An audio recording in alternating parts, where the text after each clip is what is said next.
اعوذ باللہ من الشیطان الرجیم بسم اللہ الرحمن الرحیم یا ایہا الناس اعبدوا ربکم الذی خلقکم والذین من قبلکم لعلکم تتقون الذي جعل لكم الأرض فراشا والسماء بناء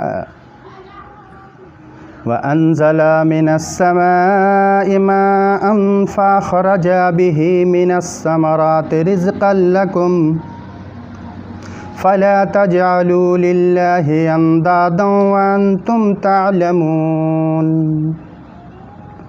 وَإِن كُنتُمْ فِي رَيْبٍ مِّمَّا نَزَّلْنَا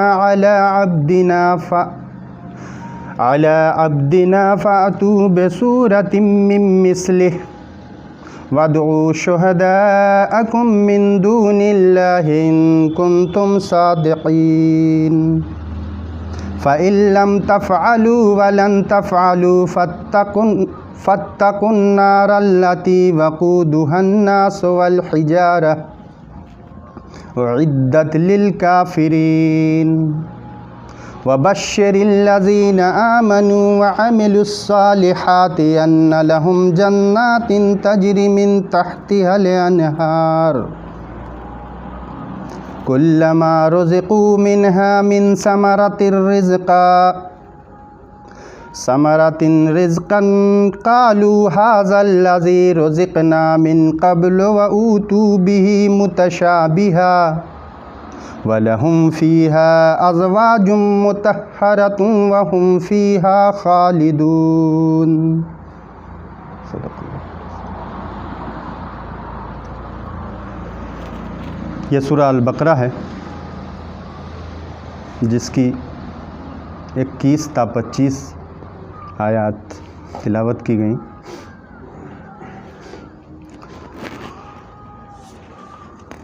اس کا ترجمہ اس طرح ہے: اے انسانوں، بندگی اختیار کرو اپنے رب کی جس نے تمہیں پیدا کیا اور انہیں بھی جو تم سے پہلے تھے۔ امید ہے کہ اس طرح تم غلط روی اور اس کے خطرناک نتائج سے بچ سکو گے۔ جس نے تمہارے لیے زمین کو بچھونا بنایا، آسمان کو چھت، اور آسمان سے پانی اتارا تو اس سے پھل پیدا کیے تمہاری غذا کے لیے، تو اللہ کے شریک و ہمسر نہ بناؤ جانتے بوجھتے۔ اگر تمہیں اس کتاب کے بارے میں کچھ شک ہے جو ہم نے اپنے بندے پر اتاری ہے تو اس کے مانند ایک ہی صورت بنا لاؤ، اور اللہ کے سوا تمہارے جو حمایتی ہیں ان سب کو بلا لو اگر تم سچے ہو۔ لیکن اگر تم نے ایسا نہ کیا اور کبھی نہ کر سکو گے تو دوزخ کی اس آگ سے بچو جس کا ایندھن آدمی اور پتھر ہیں، جو کفار کے لیے تیار کی گئی ہے۔ اور خوشخبری دو ان لوگوں کو جو ایمان لائے اور جنہوں نے صالح اعمال کیے کہ ان کے لیے جنت کے باغات ہیں جن کے نیچے نہریں بہتی ہوں گی۔ جب بھی ان باغوں کے پھل انہیں کھانے کو دیے جائیں گے وہ کہیں گے یہ تو وہ ہیں جو ہمیں اس سے قبل دیے گئے تھے، اور انہیں ملتے جلتے پھل دیے جائیں گے، اور ان کے لیے وہاں پاکیزہ جوڑے ہوں گے اور وہ ان میں ہمیشہ رہیں گے۔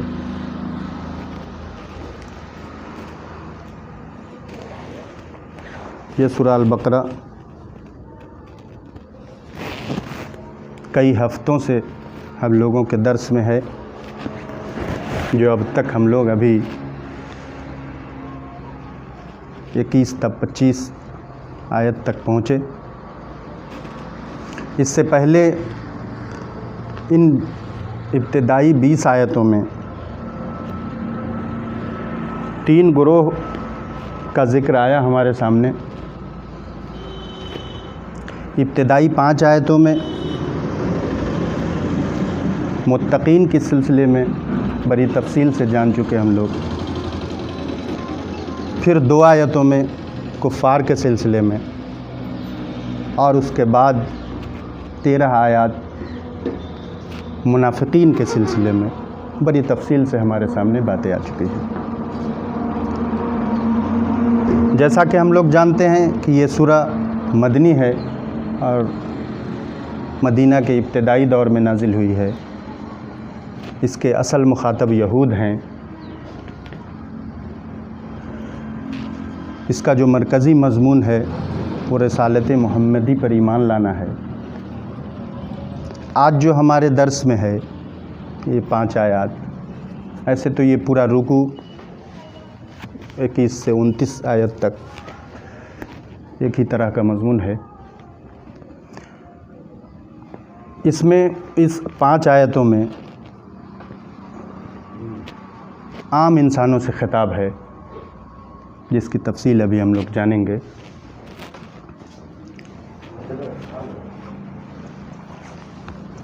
یہاں پر ان 3 گروہ کا کیریکٹر رکھنے کے بعد اللہ تعالیٰ عام انسانوں سے مخاطب ہو کے یہ کہہ رہے ہیں کہ اس میں سے جو اللہ کو پسندیدہ گروہ ہے متقین کا، اس کی صفات پچھلے اس میں بھی گزرا، اور اس سلسلے میں یہاں اب توحید کے سلسلے میں، رسالت کے سلسلے میں اور آخرت کی بھی کچھ باتیں ان آیات میں ابھی آئیں گے۔ یہ اس طرح یا ایھا الناس اعبدوا ربکم الذی خلقکم والذین من قبلکم لعلکم تتقون، اے لوگو بندگی اختیار کرو اپنے رب کی جس نے تمہیں پیدا کیا اور انہیں بھی جو تم سے پہلے تھے، امید ہے کہ اس طرح تم غلط روی اور اس کے خطرناک نتائج سے بچو گے۔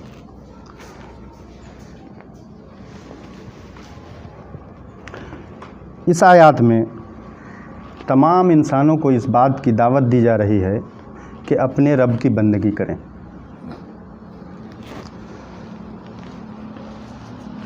جس نے تمہیں پیدا کیا اور تم سے پہلے لوگوں کو بھی پیدا کیا، اس رب کی تنہا یہ کام جو کیا ہے اس نے، وہ تنہا کیا ہے، کوئی اس کا شریک نہیں ہے۔ اس لیے ضروری ہے کہ اس کی اور صرف اسی کی عبادت کی جائے، اسی کی بندگی کی جائے۔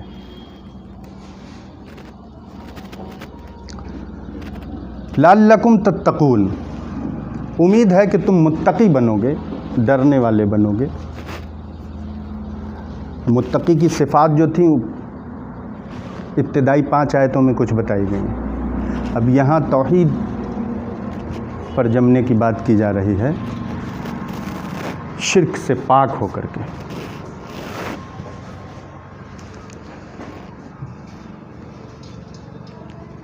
کیوں عبادت کی جائے؟ اس کی دلیلیں یہاں دی گئی ہیں کہ جب پیدا اس نے کیا، پھر آگے آ رہا ہے کہ تمہارے لیے اس زمین کو بچھونا بنا دیا، اوپر سے چھت بنایا، آسمان سے بارش برسائی تاکہ اس سے غلے اور سبزیاں اگیں۔ یہ ہے کہ جس اللہ نے یہ سب انتظام کیا ہمارے لیے، ہمیں زندہ رہنے کے لیے، تو عبادت اسی کی ہونی چاہیے۔ یہ جو دلائل دیے گئے ہیں، یہ ایک ایک پوائنٹ پر دن بھر بولا جا سکتا ہے۔ یہ اپنی پیدائش پر صرف اگر غور کریں تو انسان کے اندر جو ایک خلیہ ہوتا ہے چھوٹا سا، اس کو بنانے کے لیے بتایا یہ جاتا ہے کہ انگلینڈ جیسی سٹی ایک چاہیے ایک خلیہ تیار کرنے کے لیے، اور انسان کے اندر 1-2 خلیے نہیں ہیں، 100,000 بھی نہیں ہیں،